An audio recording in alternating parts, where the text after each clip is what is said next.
Dit is de podcast van Omroep Friesland. Noordewien. Met Willem de Vries. Kom verder.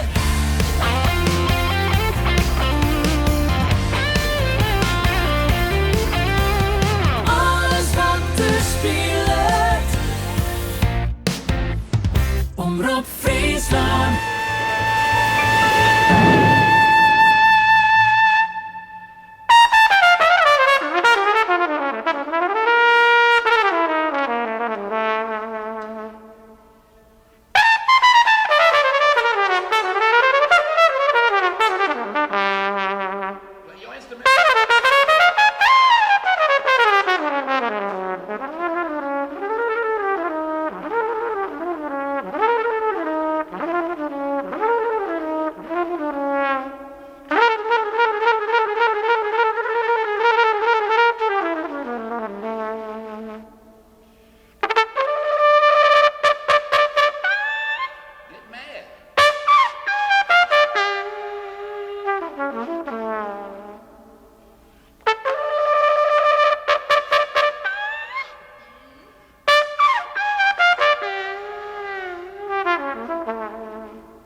Dit is Noordewien. Goeie, en welkom bij Noordewien. Je bij mij een bijzondere gast onder de tafel vanuit het Omroep Friesland Café. Ik vind het fantastisch dat hij er is, want hij is al heel lang muzikant. Ik al heel lang drummer, maar ik erbij zitten.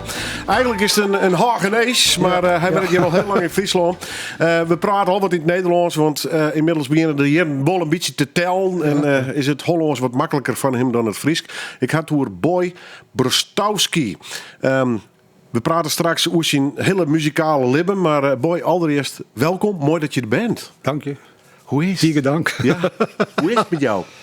Nou ja, gewoon best wel langzamerhand geraniumwaardig aan het worden. Dikke 70, Maar hè? ik neem mijn geranium mee op vakantie, weet je, als ik naar Krek te gaan. Je bent nog wel in beweging. Ja, niet heel. Beginnen de jaartjes wat te tellen?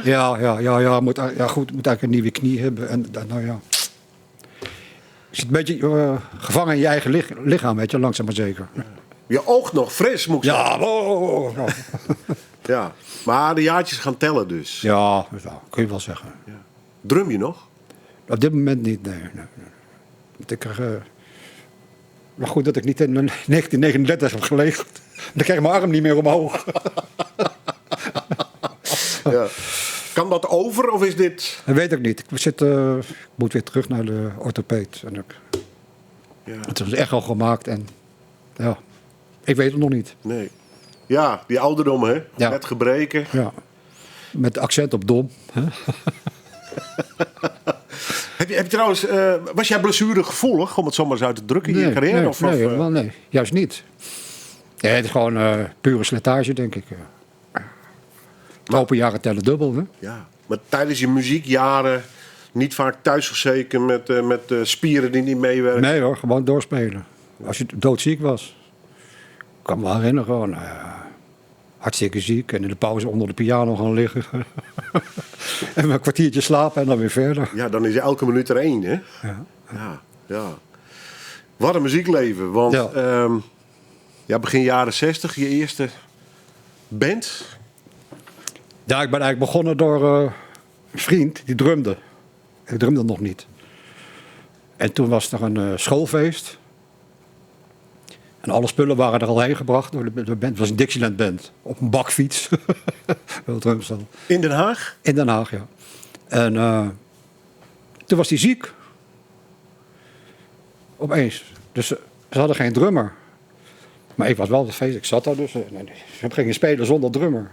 Toen zei de saxofonist... je hebt vaak naar Henk gekeken. Misschien kun je gewoon op een bekketje... Zo, gewoon even de maat meetikken. Dat heb ik toen gedaan. En zo is het gekomen. Dat ging heel snel. Andere hand erbij. En, Het begin was heel makkelijk. Op een of andere manier. Ja. Maar je had gelijk wel het idee van ik heb gevoel voor ritmes. Zeg maar. Ja. Weet je nog welk jaar dat was? Even kijken. Ik was, denk ik... 12, 13. 47 geboren, dus dat is ook 13. Ja, 13 ongeveer, 12, 13, ja. En dan hebben we het over de jaren eind 50, neem ik aan. Ja. Den Haag is voor ons altijd de beatstad. Hè? Ja. Gebeurde er toen al veel? Nou, ik denk dat ik dat eigenlijk heb ik nooit... Er is veel over geschreven en zo, Leo Blokhuis. Maar ik kwam vandaag eigenlijk, vanochtend, dacht ik van... hé, dat kon wel eens de oorzaak zijn dat het beatstad geworden is. Want Den Haag was Indo-stad. We hebben heel veel Indo's.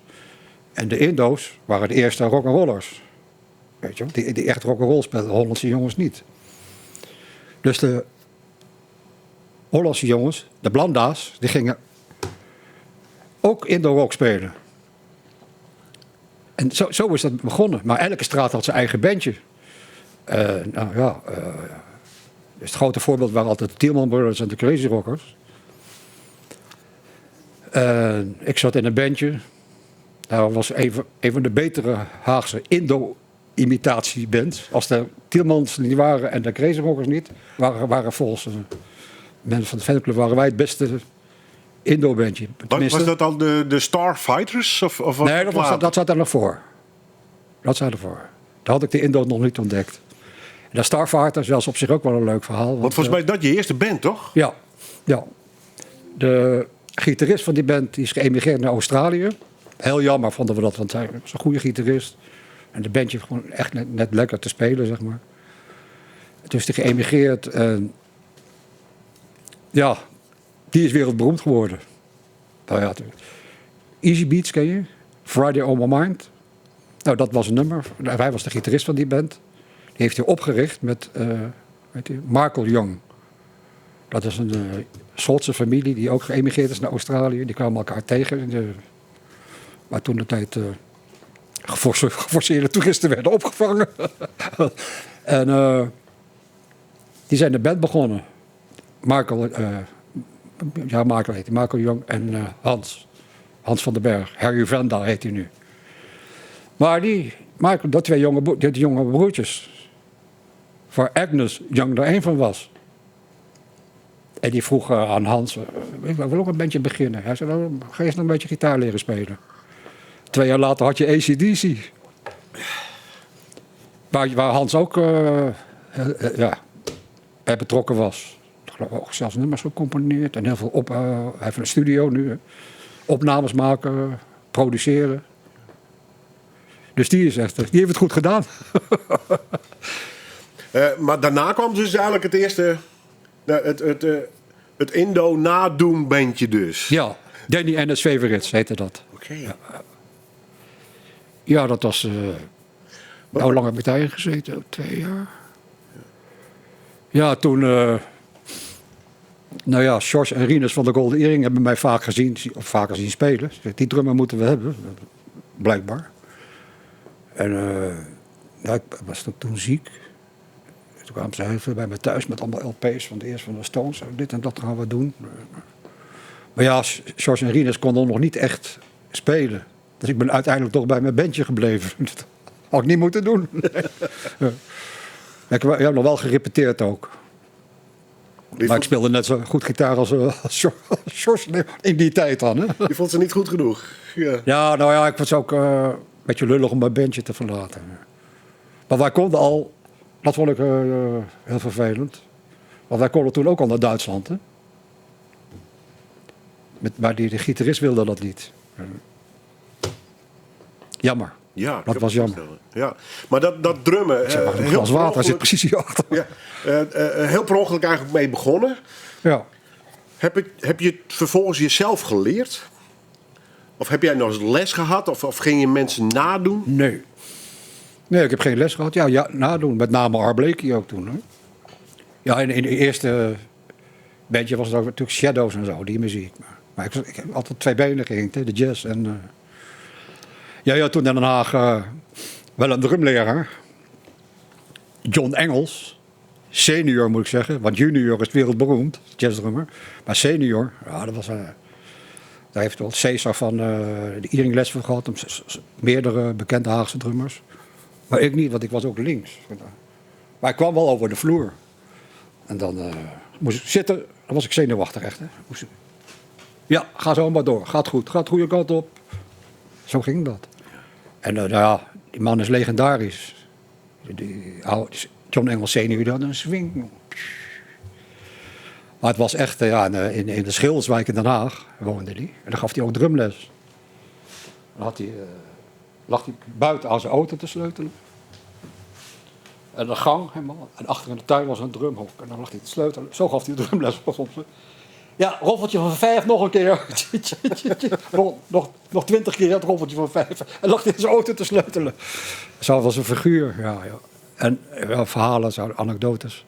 Hij had een... wat voor auto was dat? Een Heinkel. In die tijd met zo'n voordeur. Zat de stuur ook aan vast. Ging open. En dan gaf zijn vrouw alle drumspullen aan.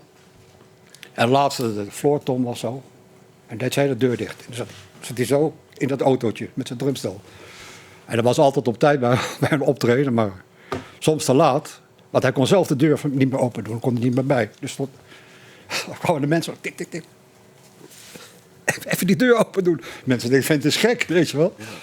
Nou ja, tot iemand de deur open deed en dan kwam hij een kwartier te laat op een optreden. Ja. Dat verhaal, prachtig. Ja, maar het was de drummer in Den Haag toen. Hè? Dus, ja. Ja. Maar internationaal, je begon er zelf wel even over. En we openen ermee Art Blakey. Ja. Hoe heb je die ontdekt? Dat weet ik eigenlijk niet. Ja... Nou ja, gewoon de jazz in het algemeen. Je had vrienden die hadden jazzplaten. Maar dat weet ik niet meer precies. Gewoon via de gebruikelijke weg, denk ik. Muziek luisteren. We draaien een stuk van een nummer, zeg ik er gelijk maar even bij. Night in Tunisia. Ja. Onder andere met Lee Morgan en andere grote namen zijn hier op te horen op deze opname. Waarom deze opname? Waarom dit nummer? Ja, dus het nummer sowieso aan zich. Maar het is eigenlijk van Dizzy Gillespie. Maar ik vind deze uitvoering wel bijzonder. En met name die trompetsolo erin. Dat, dat bluesstukje erin. Dat vind je gewoon mooi? Ja, ja, mooi. Dat is het summum, dat is goed? Of... Ja. Summum weet ik niet, maar gewoon... Hartstikke mooi, hartstikke lekker. Ja. Bluesy. We gaan weer muziek draaien. En So White and So Funky. Ja. Wat is het precies? Dat is een nummer van Dr. John. En met bandje heette Zootje de Wit. Met Henk de Wit. Met een D. Jan van Olven. Hans Wijnberger. Later... Garantie. Dan moet ik even nadenken. Dat was bezetting. Jan van den Berg later. Was geweldig toen hij erbij kwam. Want we wilden eigenlijk nooit gitarist erbij. Hè? Gewoon saxofoon, piano, bas en drums. Yeah. En Jan van den Berg was een vriend van mij. Hij zei, boy, laat me nou proberen. Maar ik dacht, hij is echt een rocker. Hè? Zo stoos en zo. Nou, ik was echt verbaasd. Hij zei, laat me gewoon een keertje proberen. Kom niet met zijn sterkje. Ongelooflijk. Hoe hij alles inpaste. Zijn geluiden en... Misschien wel de meest muzikale jongen waar ik ooit mee gespeeld heb. Bij wijze van. Ja, die leeft ook al lang niet meer. Ja, ik heb hem toen gevonden. Ik heb hem kapot geschrokken. Ik heb hem gevonden. Dus ik had... had contact met hem. En op een gegeven moment... reageerde hij niet meer. Ben ik naar zijn huis gegaan. Toen lag zijn telefoon op tafel. Een glaasje zuur orange. 2 dagen later weer. Was alle situatie hetzelfde. En toen ben ik nou ingebroken. Notabene met een wandelstok van mijn vader. Die was ook net overleden. Daar had ik wat spullen in de auto. Er zat een wandelstok bij. Zo'n raam open gedaan van de woonkamer. Er stond die hendel. Het raam stond een beetje open. En toen bekroop het me al. Allemaal vliegen. En, dus ik loop naar boven en nou, ik ben helemaal kapot geschrokken. Ik herkende me helemaal niet meer. Ik was helemaal opgeblazen. Als zwart. In 3-4 dagen tijd. Heel, heel bijzonder. Ja, dan zou het vrolijk houden, toch? Jouw schuld. Mijn schuld. Ja. Goed zo. That's what Papa said.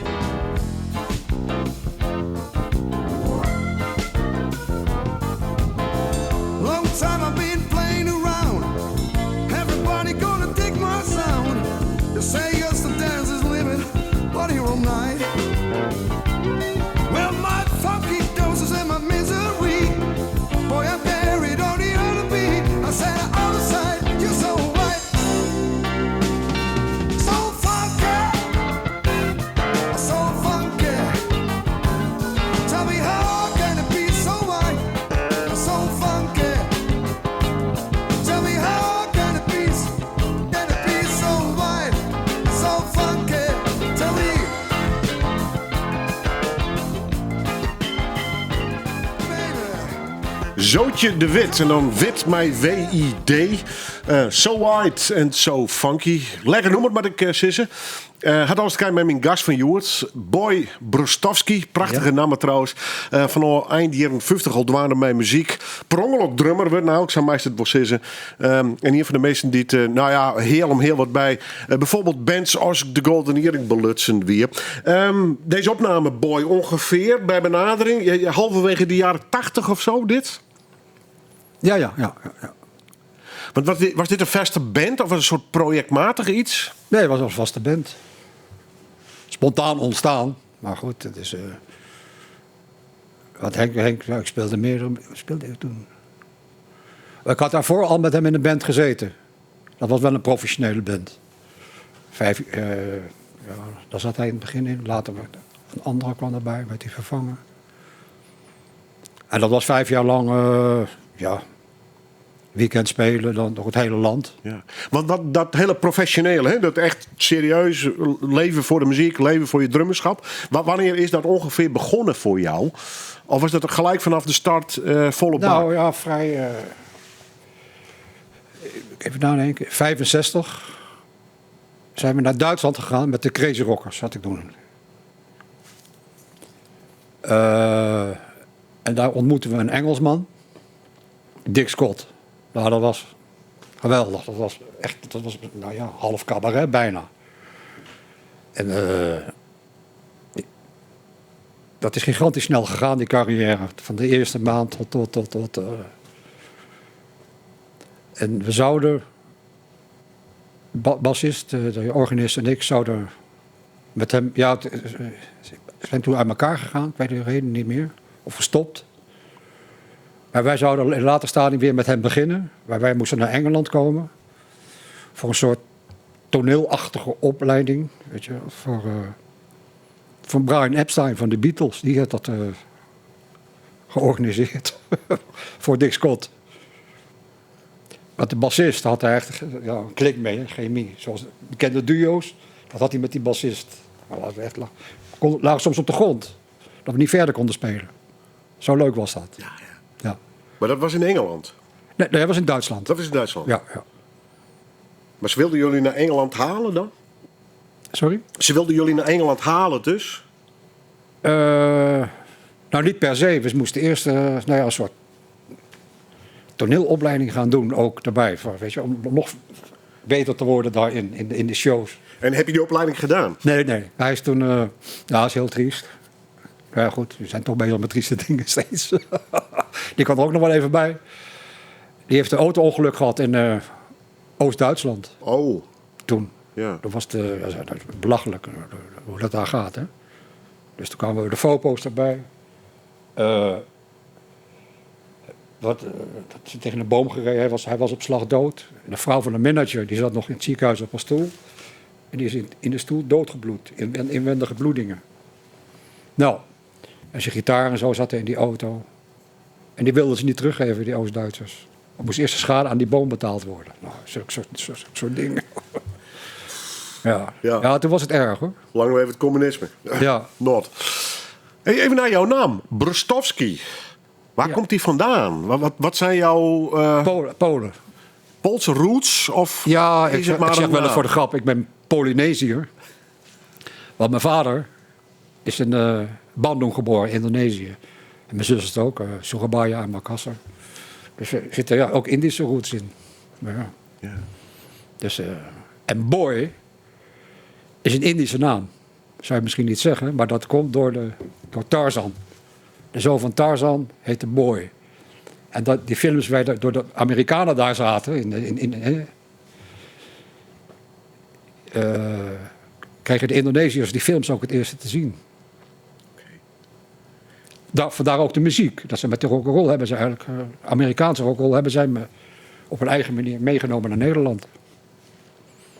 Oké. En wat jouw ouders waren dat immigranten of echte Hagenezen al? En een... Nee,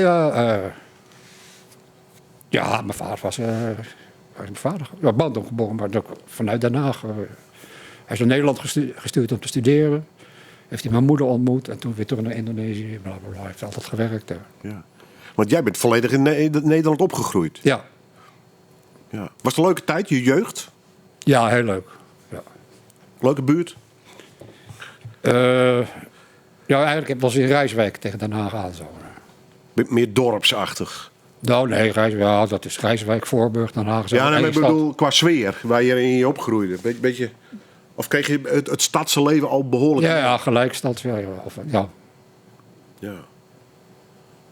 Wat voor school heb jij gezeten? Lagere school. Ja. Toen nog een brugklasse, toen HBS. Maar die heb ik de verste vette niet afgemaakt. Toen ging ik al dus met de Crazy naar Duitsland. Ja. Of daarvoor, ben ik al gestopt met school.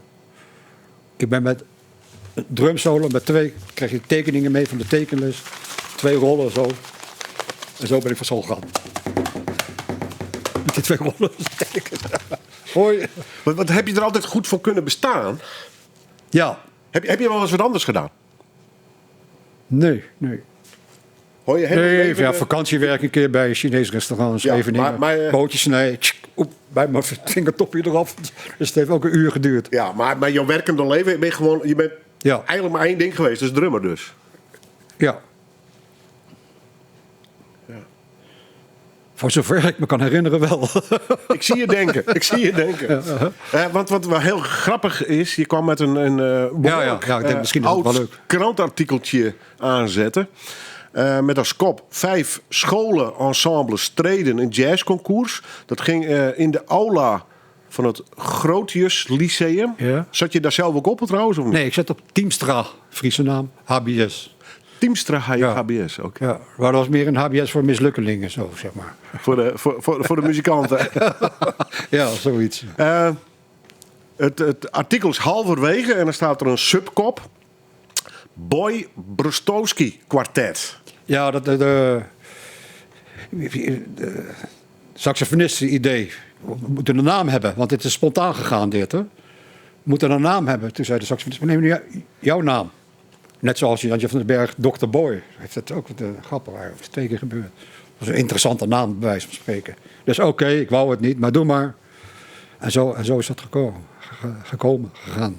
Want weet je nog wel uit welk jaar dit artikel is?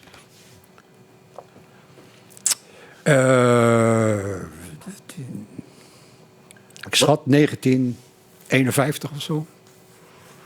Dus heb ik het goed? Ja, zoiets, 51. Dus dit was nog voor je serieuze carrière. Ja, ja zeker. Ja. De Starfights moesten nog beginnen. De Crazy Rockers moesten nog beginnen. Ja. Ja, maar dit was echt... Kijk, de saxofonist speelde 3 weken saxofoon. Of iets langer misschien. En de trompetist ook zoiets. Maar we waren scheidloge jongens waren we toen, weet je wel. Kom, we gaan meedoen. Nou ja, toen hebben we... Wat hebben we ook weer? Blue Monk van Thelonious Monk. Nou ja, verder kwamen ze niet. Nou ja, al die nummers zijn ontaard in drumsolo's. Ik citeer even. Er werd veelal verdienstelijk gemusiceerd. Met uitzondering van het Boy Brostowski Quintet. De jury met haar beraad spoedig gereed en kende zeer terecht het Fred Verdoorn kwartet van het Huygens Lyceum de eerste prijs toe. Ja. Maar even 5, we kregen de laatste. Ja, met uitzondering van. Dus Ja. het was niet jullie beste optreden dus. Nee, wel het enige. Eenmalig optreden. Ja, nee, maar dat was gewoon een vriendenclubje. Voor de gein. Ja. Waar eigenlijk, voorlopers van de punkers bij wijze van spreken. Ja. Oh, what a story. Ja. We gaan weer even naar muziek. Maar wil je het verhaal niet voorlezen? Weet, Nee, dit stukje. Nee. Nee, het eerste stukje. lees me even voor. Heb je het hier? Ja, ik heb het Ja. net groot opgeschreven. Lees me even voor als je wilt. Het zeer moderne kwartet van Boy Brostowski vormde hierop een uitzondering. Dat er verdienstelijk werd gemusiceerd. Hè? Wij onderschrijven volkomen de mening van de jury. Dat is het overigens Jos Brinkin en Skip Voogd, hè, bekende mensen. Dat het optreden van dit quintet op een vergissing moet berusten. Dan staat eerst kwartet en dan quintet. Want de bassist ging uit schaamte in de coulissen zitten. Dat moet ik even bij zeggen. Wat hier aan muzikale wansmaak werd gedemonstreerd was ongelooflijk. De alt-saxofonist, tussen haakjes met zonnebril, stoerde zowel met de normen der jazzmuziek als met het riet van zijn mondstuk, dat al even onwillig bleek. De trompetist ging in doffe wanhoop op het toneel liggen, doch ook toen hebben wij geen aanvaardbare noot gehoord. Drummer Brostowski zou er goed aan doen met uitzondering van de pianist, andere muzici om zich heen te verzamelen, om tot meer aanvaardbare jazz te kunnen komen, want deze jonge percussionist heeft ongetwijfeld talent. Wij lagen toen de volgende dag in de krant, waren wij bij elkaar, lagen op de grond van het lachen. En er waren ook nog mensen die het gezien hadden, die zeiden van wat was dit goed. Maar ja, toen kreeg je ook de free jazz en zo, weet je wel. En anderen zeiden, nou, sinds Stella en Olivier Hardy hebben we nog niet zo gelachen. Maar in welke sfeer was het ook? We draaiden net wat van Art Blakey. Dat is redelijk... Het schiet bij wijze van spreken alle kanten op. Ook weer niet hoor, maar was het een beetje die sfeer? Nee, het was niet... Improviseren? We bestonden niet. Nee. Het was geen band, het was gewoon een gelegenheid. Een project heet dat tegenwoordig. Ja. We gaan naar wat recentere muziek. Je hebt meegenomen Long Blonde Animal. Ja, je hebt... Oh, dat is de laatste. Nou, oké, ja, goed. Het is met de Red Band. Hè, met Rick Meijer. Wat voor band is dat? Ja, rockachtige band. Ja. Been under your influence, under your spell too long. While people keep me at a distance, everything I do is wrong. My brain's disintegrated, a devil singing my song. This cannot continue, this cannot go wrong. I was an innocent bystander, I was the middle of the road man for you. Ja, blijft een te gek nummer. Long Blonde Animal. We kennen het natuurlijk van de Golden Earring. In dit geval spelen toch de Red Band. En dat had alles te kijken met mijn gast van Joert. Ik vind het fantastisch dat hij er is. Boy Brostowski. Hij had, denk ik, wel een carrière van 40, 50 jaar lang als drummer. Waar zit je op? Je hebt behoorlijk wat jubilea al gehad inmiddels, hè? Ja, nou, kun je wel zeggen. Ik probeer een beetje lijn in het verhaal te krijgen. Want zo'n volgorde. We waren geweest. DNS Favorites hebben we gehad. Ja. Toen kwam ik bij de Crazy Rockers. Waar we mee naar Duitsland gegaan zijn. Kwamen we terug. Ja, toen een band Reality, maar dat heeft een 5 jaar in de Buffoons. Dat was een bekende band. Ja, die kwam uit Twente, toch een beetje? Ja, Enschede, ja. Enschede. Hoe kwam je daar terecht? Via de organist, waar ik daarvoor al mee gespeeld had. Die is bij de Buffoons terechtgekomen. En toen hadden ze een nieuwe drummer nodig. En toen heeft hij mij aangerecommandeerd. Ja. Ja. Maar dat betekent dat je van Den Haag een beetje meer naar het oosten van Nederland ging dus. Ja, ik heb daar 3 jaar gewoond in Enschede ook nog. Ja, Leuke tijd gehad. ja, het was een hele fantastische tijd. En wat voor sfeer muziek was het, de Buffoons? Ja, Close Harmony, of samenzang moet ik zeggen. Alleen als wij optraden was het, hadden we eigenlijk set met samenzang, zeg maar. De nummers van de Beach Boys, Confabulations. Voordat ik erbij kwam, ben ik een paar keer mee geweest naar optredens. Hoe ze dat speelden, Good Vibrations, was geweldig. Maar die stemmen pasten goed bij elkaar. Hè? De gitarist had een hele mooie kopstem. We hadden toen de tijd maar weinig. Ivy League, geloof ik, had er een, Hollies. En de drummer had een hele hoge stem. En dat klonk. De Beach Boys zijn in Holland geweest. Ja, hebben voor de album LP opgenomen. Holland op te nemen. Ja, ze hebben hier een album En die opgenomen. zagen de Buffoons daar in een club. Daar zat ik niet bij hoor. Maar zagen ze de Buffoons. En Brian Wilson zegt... volgende keer als ik opnames, maar wil ik jullie erbij hebben. Die stemmen, hè? Ja. Maar die positie is eigenlijk een beetje overgenomen door de Cats toen dat tijd. Weet je wel. En na de Buffoons, wat kwam er toen? Sweet Lake. Dat is een band waar ook weer 2 van de Crazy Rockers in zitten. Zaten dan. En lang heeft dat gedraaid. We hebben ook veel in Duitsland, Berlijn gespeeld. En toen, dat is wel leuk voor hier eigenlijk, en Rood. Na Arjen Kamminga kwam ik voor in de plaats. Hoe kwam je daarin terecht? Ja. Omdat ze me gewoon kenden. Ik weet het niet. Ik weet niet meer hoe dat gegaan is. Want hoe lang woon jij al in Friesland? Sinds 1976. En wat was de aanleiding? Ja, de liefde, zeg maar. Je trof een Friese of een Leeuwarder vrouw? Ja.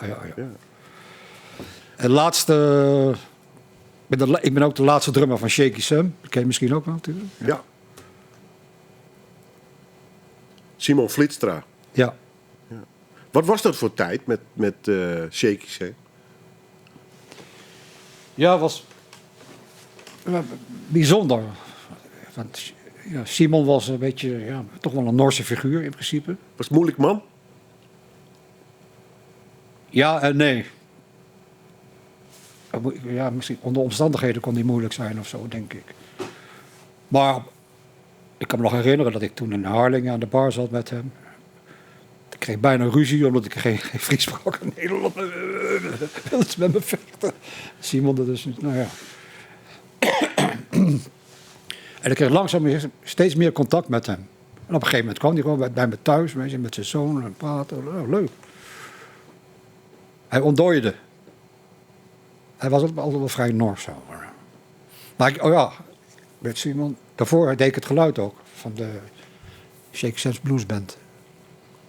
Met Jan de Jong zat erin, David Cardeur, Rini Raukema. Was het een heftige tijd of? Ja, wel relaxed. Relaxed, ja. Ja, relaxed, man. Want Shaky qua muzikant, wat vond je van hem? Ja, puur, hè. Het was echt heel puur. Was hij echt zo goed dat iedereen nu zegt dat hij was?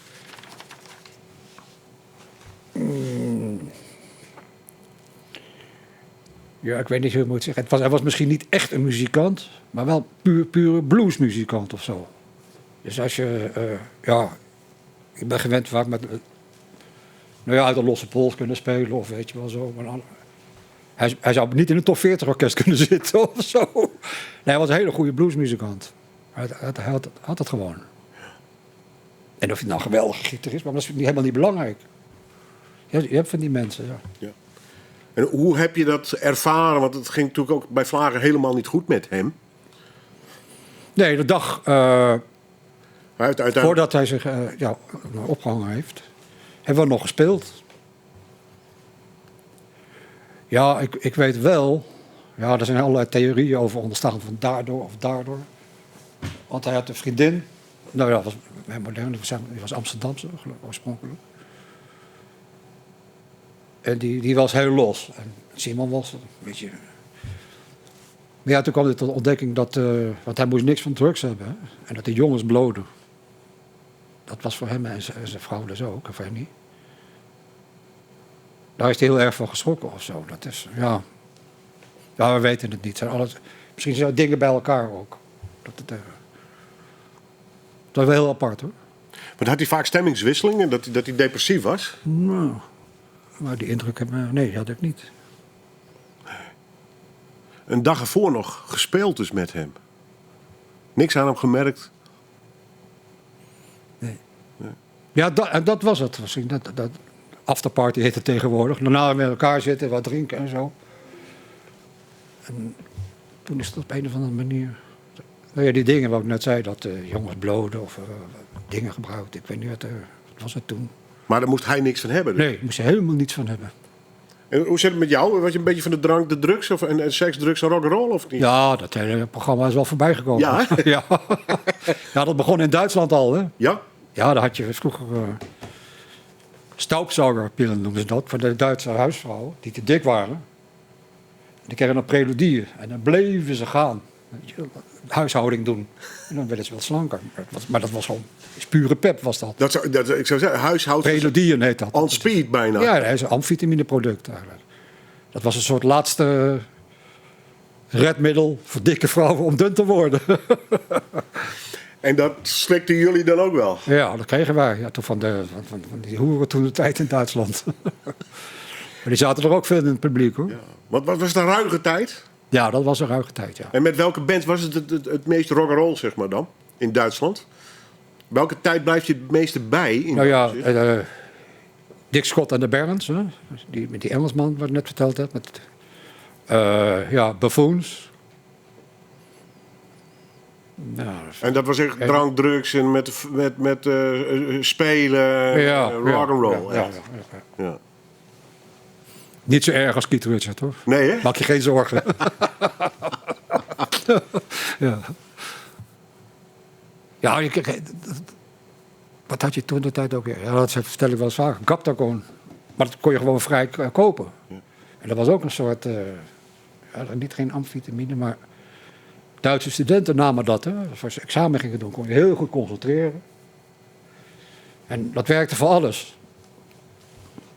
Ik noem het ook wel eens de voorloper van de Viagra-pil. Want het werkte op alles. En eetlust ging niet weg. Terwijl bij alle andere gaat de eetlust weg. Hè. Het zijn uiteindelijk afslankpillen in principe.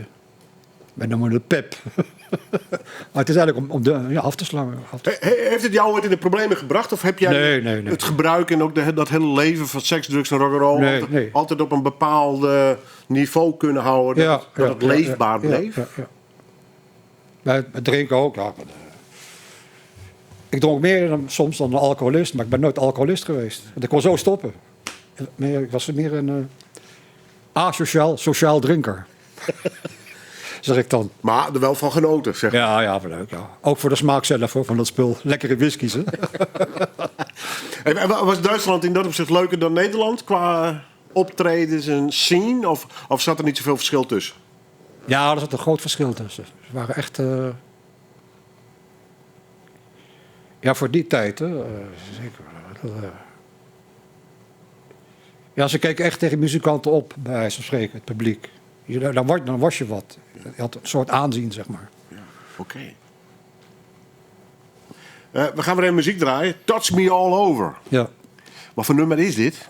Dat is eigen nummer. Gecomponeerd door David Cadeur. Maar het was afgesproken een ballet, heel mooi langzaam liedje. En dan is dit geworden uiteindelijk. Totaal omgebouwd. Keep knocking at the door. Oh, my sweet can't talk, I want a job. Let's do it right here on the floor. Shake it, baby. Shake it all out. My sweet can't talk, I want. I wanna teach you day and night.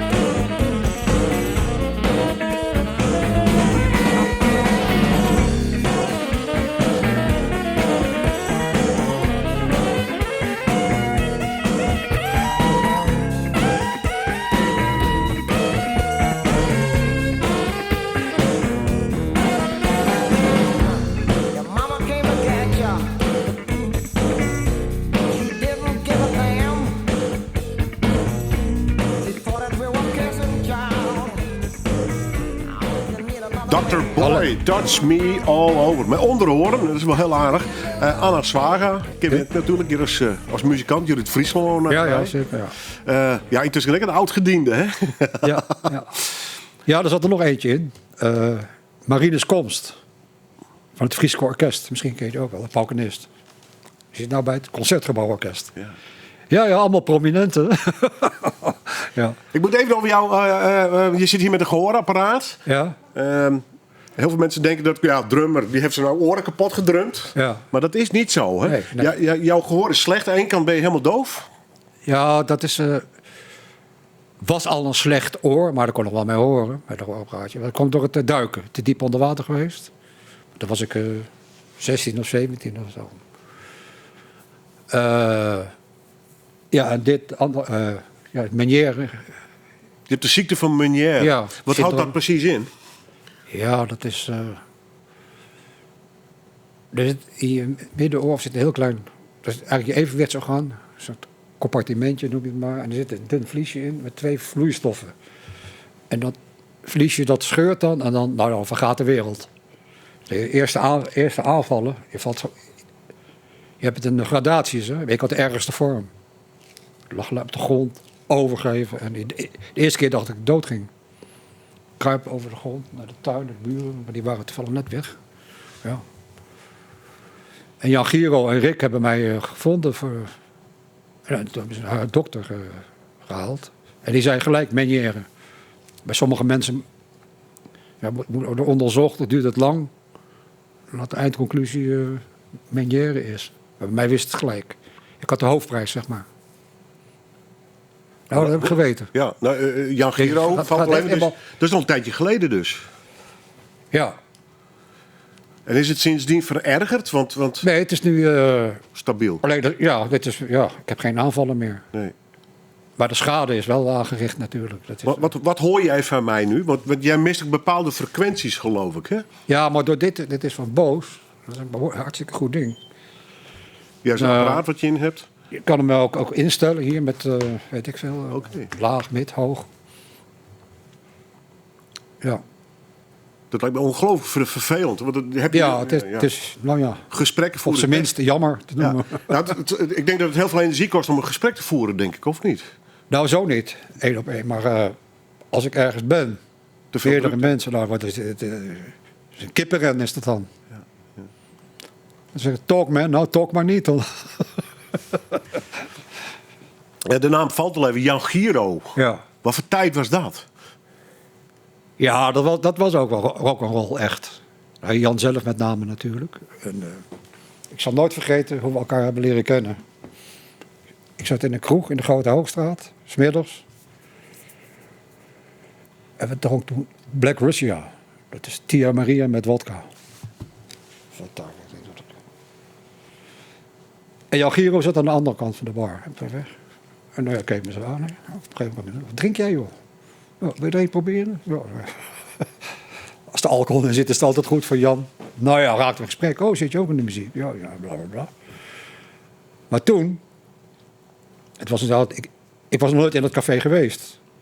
Maar het was waarschijnlijk een soort onderwereldkroeg. Er werd er opeens geschoten. Maar Jan en ik hadden hem al zo zitten. Oh. Zaten opeens in een western. En gewoon doorpraten. Dat was heel maf. Heel maf. Maar sindsdien met elkaar gespeeld, dus? Ja. Ik heb 20 jaar met Jan gespeeld. En hadden jullie verder een vaste band erbij? Nee, we zijn begonnen. Gewoon alleen Jan en ik. En, op een gegeven moment als trio met Hans Wijnberger erbij. En ook nog een periode met band. Met Jan Heijda en Remco van der Haring. We hadden ook een tijd een bandje. En met Melvin van Eldik, Jan van den Berg ook nog. Een tijd een bandje. En met Simon Veenstra. Heeft ook nog ingezeten. Hoe was het met Jan Giro? Want net zoals met Shaky Sam, grillig figuur, dat denk ik. Nee. Viel dat wel mee? Ja, Jan was niet grillig. Nee. Had ook veel humor. We hadden wel dezelfde humor ook. Was lachen, ja. Maar soms kreeg ik wel de indruk dat hij ook eenzaam was. Hè, op een gegeven moment. Ja. we hebben het altijd over zo'n rock'n'roll leven, hè? Ja. Zuipen. Ja. Maar er zit natuurlijk ook een behoorlijk tragisch verhaal misschien wel achter, hè? Ja. Ja, in principe wel. Ja, hij leefde in de kroeg. Maar het was wel tof om met hem op te treden. Ja, dat was leuk. Ja, veel gelachen. Ben je altijd vanwege de liefde hier blijven hangen? Of ben je ook vergroeid met Leeuwarden en Friesland in dat opzicht? Zou je met andere woorden nog weer Ja, terug ik willen zou naar- nooit terug willen naar Den Haag. Nee? Verschrikking, nee. Maar toen ik hier kwam wonen was het ook nog rustig in de stad. Weet je, maar nu is het ook... ik hou eigenlijk wel van rust. Word je te druk hier? ja. Maar je hebt met fantastische mensen gespeeld. Hè? Ik bedoel, de namen vliegen hier al over tafel. Jan Akkerman. Ja, daar heb ik heel veel mee gejamd. Jan Akkerman en Hans Dulfer ook heel veel. En Cas Lux. Ja, nog wat. Herman Brood. Nee, dat heb ik niet mee. Nee? Oké. Ja. Ik heb wel een... we hebben het zonder te weten hebben we wel met elkaar gespeeld. Zonder te weten. Ja, op een cd. Van Rick en Erwin. Erwin Java. Ja. Die cd, wanneer was dat? Tickets from the Past, denk ik. Tracks of the Past. Tracks of the Past, Ja. sorry. En daar hebben Jan Verolven en ik, Rick en Erwin hebben ingespeeld. En Floris Liesker, alle keyboardpartijen. Hubert Heringa heeft er ook op meegedaan. Nou ja, maar goed, het was een nummer, dat heb je dan ingespeeld. Maar je wordt niet ingezongen. En dan is Herman Brood gekomen en heeft het later ingezongen. Heb je Nou, het leuke was trouwens, er zat ook een nummer op, weet je dat ook weer? Rock'n'Roll Hoochie Coo, geloof ik, ja. Van Elvin Lee. Van 10 Years After. Dus reed toen een Mercedes. Ik zei, moet je in jouw auto? Of auto van Ada eigenlijk, mevrouw. Maar goed, mooie Mercedes toen. We moeten hem afhalen, we moeten een beetje cachet hebben, zeg maar. Dus wij, Rick en ik, naar Schiphol. Haalden hem af. Nou, hij had een enorme kater. Zat hij achterin met zijn vriendin. Nou, wat gaan we doen? Een beetje laten horen wat de bedoeling was. We hebben hem ook weer teruggebracht naar Schiphol.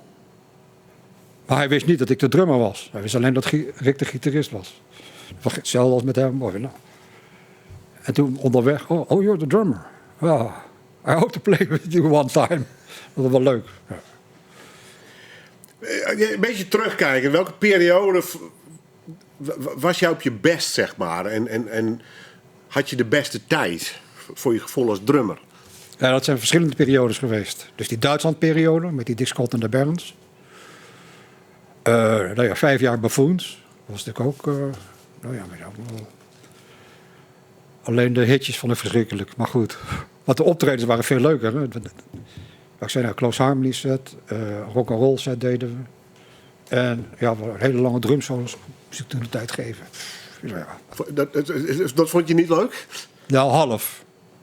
Wel, het succes was leuk, maar de drumsolo niet. Die tijd. Dan met Sweet Lake was ook leuk, Duitse tijd. Nou ja, en dan... Ik heb het nog opgeschreven. Want ik speel op een gegeven moment in 5 of 6 bands. Jan Giro, Anthony and the Waiters. Dat was ook Elvis. Echt helemaal 1 op 1 Elvis. De Boom Harper. Dat was een bluesband. Waar we een fantastische optreden hebben gehad in Polen. Voor de Poolse televisie. Voor 10.000 man of zo. Dat was ook heel bijzonder. Anne Zijlstra had dat geregeld. Die werkte toen in Amsterdam. En dan zat een of ander management. Sootje de Wit, Saxmaniac. Even kijken. In 5, 6 bands tegelijk. Ja, en dat was ook nog grappig om te vertellen. Ik zat bij Jan Akkerman thuis, ging de telefoon. Hij zegt, ken jij zeker Sosky? Wat was dat? Ja, zit hij. Boom, Jan, ga met de telefoon. Ja, hij spreekt met de manager van Normaal. De gitarist Paul, die heeft jou vaak zien spelen in Café Marlijn met al die mensen. Ja, met de jams, weet je, met Dulfer, met Akkerman en eigen bands, en weet ik veel, Boom Harper. Allemaal gespeeld in Marlijn. Dus Paul heeft mij heel vaak gezien. Dat was wel een goede voor ons, weet je. En dus kreeg ik die manager aan de lijn. Zou je interesse hebben? Ja, nou, ik stuur wel een cassette op. Nou, en daar stond de cassette in. Vrouw Haverkamp, wat het de grote titten. Maar ik was toen een hartstikke leuke tijd voor mij met al die bandjes. Hè. Echt, er was geen concurrentie van elkaar, al die bandjes waar ik zat. Het was allemaal totaal verschillende muziek. Nou ja, toen moest ik daar komen wonen. Ik zou een vast salaris krijgen. Wat was het? 4.500 gulden per maand. Maar of het nou niet speelde, of wel, dat bleef hetzelfde, dat salaris. Ik was eigenlijk gewoon in dienst van de BV normaal. Klinkt bijna als een kantorbaan. Ja. Niet normaal meer. Ja. Niet gedaan. Nee, want ik had het toen goed. In die tijd, financieel ook. En ik stond nog een beetje in geluidsverhuur ook. Nou, dat kon ik niet bij normaal verdienen toen. Maar ja, omdat het vast salaris was. Hè. Wat is voor jou de grootste kick geweest? Het live spelen, de sessies? Of gewoon de optredens op zich? Of vond jij studio-opnames ook wel weer tof om te doen? Nee, studio vond ik niet zoveel aan. Te technisch? Ja, nee. Daar speel ik gewoon niet zo goed als op het podium, zeg maar. Ja, je moet het van de Je live... hebt te veel denken van... Ja. Weet je wat, ja. Maar live echt... Ja. Het zweet op een muren bij wijze van spreken. Ja. Nou ja, we hebben nog leuke projecten gedaan. Het Sly and the Family Stone project was leuk. En Commitments, dat was ook leuk. En die jazz, want je zegt dat ik zit een beetje in twee werelden. Hè? Ik ben ook voor de helft wel... Wat trek je zo in die jazz? De vrijheid? Ja, exact. Precies dat. Ja. En daarin is Art Blakey voor jou wel de held? Nou ja, er zijn natuurlijk een hele hoop helden. Nou, noem eens een Te paar. veel wat doen. Ja. We beginnen met... Nou ja, Lee Morgan, hè, Freddie Hubbard... Ray Shorter, weet die andere ook weer. Nou ja, Thelonious Monk vond ik ook erg goed altijd. Weet je. Wat ging je zelf wel eens naar concerten toe? Ja. Ik heb nog een keer een foto gekregen van de Leeuwardenkrant. Want als je ergens was en je stond erop, op die foto, zeg maar, dan mocht je die afhalen. Dus Art Blakey speelde in de harmonie. Maar ik stond naast Arjan Kamminga en ik stond erachter. Ik kon achter het podium staan. Kijk de foto. Hè? Kijk nog goed. Ik had het zelf geen eens gezien. Iemand belde me op. Je staat op de foto met Art Blakey. Wat dan? Dan zag je die floortom en dan zag je net mijn hoofd. Zo. Dus die foto heb ik gekregen. Wel leuk. Ja, dat is een geweldig drummer. Wat heb je nu nog contact met heel veel muzikanten? Arjen Kamminga leeft nog. Spreek je die nog wel eens? Of dat soort jongens? Ik bedoel, Ja, heel zelden. Ja, contact, ja. Want ben je nog veel met Marie muziek Komst bezig? nog wel eens. Henk de Wit. Anne Zijlstra. Rick Meijer. Nee, verder niet veel contact met mensen, nee. Jan Verhoeven, veel. En Jan Akkerman, heel veel. Want vroeger, toen hij nog in Akkeren woonde, nou, zat ik er bijna elke dag, kwam hij met me langs. En moppen. We hadden iets met moppen, met humor. Toen ging hij vanuit de Volendam, elke dag aan de telefoon. Mop. En ik weer moppen vertellen. En dat zit nu op, heet dat nou? Je smartphone. Nou, heet dat nou? WhatsApp? WhatsApp, ja. Ja. WhatsApp, doc, WhatsApp. Wat een appie hier. Ja, wat krijg je mee van dat hele... Ik stuur me zoveel op. Is helemaal, Ja.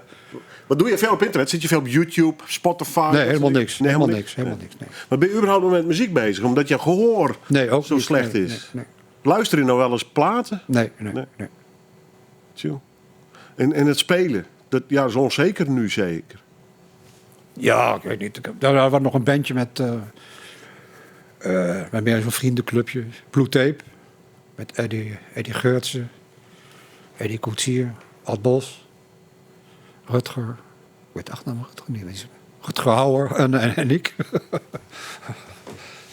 Ja. Ja, dat was maar eens meer zo'n hobby. Eddie Koetsier die heeft nog een cd gemaakt, wil die uitbrengen gewoon. Maar ja, meer voor het nageslacht, zeg maar. Gewoon een hobby. Want ja, ga je ooit weer spelen, denk je? Of twijfel je?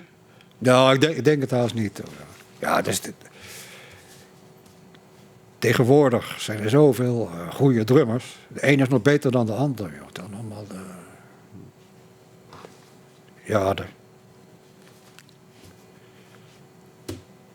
Dit zit er niet om wat te wachten, denk ik.